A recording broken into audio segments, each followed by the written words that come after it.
రంగరాయ వైద్య కళాశాలలో విద్యను అభ్యసించి ప్రపంచ దేశాల్లో స్థిరపడిన పూర్వ విద్యార్థులు అంతా వారు చదువుకున్న కళాశాల అభివృద్ధికి 19 కోట్ల రూపాయల విరాళం అందించడం అభినందనీయమని డిప్యూటీ సీఎం పవన్ కళ్యాణ్ పేర్కొన్నారు.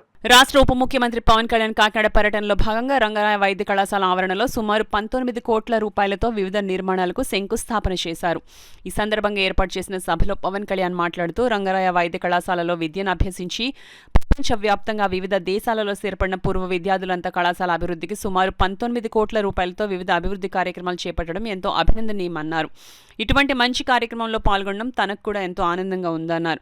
ప్రతి ఒక్కరూ రంగరాయ మెడికల్ కళాశాల పూర్వ విద్యార్థులను స్ఫూర్తిగా తీసుకుని వారు విద్యను అభ్యసించిన పాఠశాల కళాశాలల అభివృద్ధి కృషి చేయాలని పిలుపునిచ్చారు. భవిష్యత్తులో కళాశాల అభివృద్ధికి మరింత కృషి చేయాలని ఆయన కోరారు. ఈ కార్యక్రమంలో రాజ్యసభ సభ్యుడు సానా సతీష్ బాబు, ప్రభుత్వ విప్ హరిప్రసాద్, ఎమ్మెల్సీలు కరి పద్మశ్రీ, పేరాబతుల రాజశేఖరం, ఎమ్మెల్యేలు వనమాడి కొండబాబు, పంతం నానాజీ, కామినేని శ్రీనివాసరావు, రాష్ట్ర పోలీస్ హౌసింగ్ కార్పొరేషన్ చైర్మన్ కళ్యాణం శ్రీనివాస్ శివ, జిల్లా ఇన్ఛార్జ్ కలెక్టర్ అపూర్వ భారత్, జిల్లా SP G Bindu Madhav, RMC principal doctor Vishnuvardhan, GGH superintendent doctor Lavanya Kumari, పూర్వ విద్యార్థులు doctor Anand, doctor Chitla Kiran, doctor Aditya Satyaprasanna, doctor Veer Ravi, doctor Lakshminarayana, doctor KL Sampath Kumar, RMC professors, GGH doctors, RMC students పాల్గొన్నారు.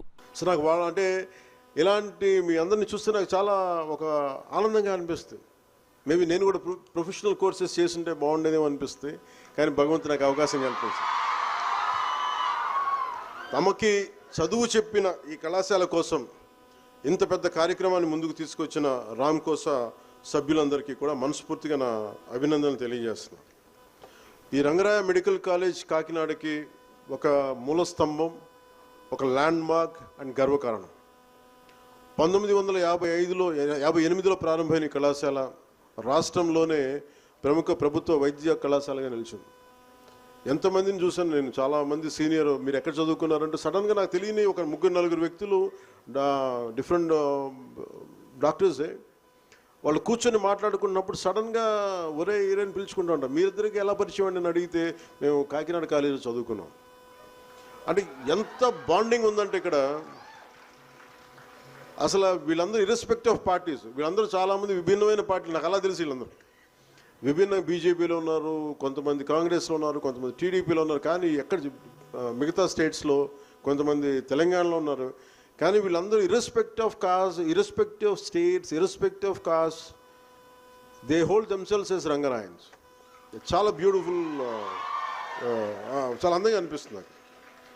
So doctor NTR university of health సైన్సెస్కి అనుబంధంగా పనిచేస్తూ ప్రతి సంవత్సరం వందలాది మంది వైద్యుల్ని దేశానికి అందిస్తుంది ఈ కాలేజ్. ఉభయ గోదావరి జిల్లాలకు ప్రజలకి కాకినాడ ప్రభుత్వ జనరల్ హాస్పిటల్ ద్వారా నాణ్యమైన వైద్య సేవలు అందిస్తూ గ్రామీణ ప్రాంతాల్లో ఆరోగ్య శిబిరాలు నిర్వహిస్తూ ప్రజల ఆరోగ్యానికి భరోసా ఇస్తుంది. సేవాభావంతో పనిచేసే వైద్యులు ఇక్కడ తయారవటం ఈ కళాశాల తాలూకు ప్రత్యేకత. ఈ కళాశాల వెనుక చాలా పెద్దల కృషి ఉంది. డాక్టర్ ఎంవి కృష్ణారావు గారు, కల్నల్ డాక్టర్ డిఎస్ రాజు గారు కలిసి పెట్టిన ప్రయత్నాల వల్ల ఈ కళాశాల రూపుదిద్దుకుంది.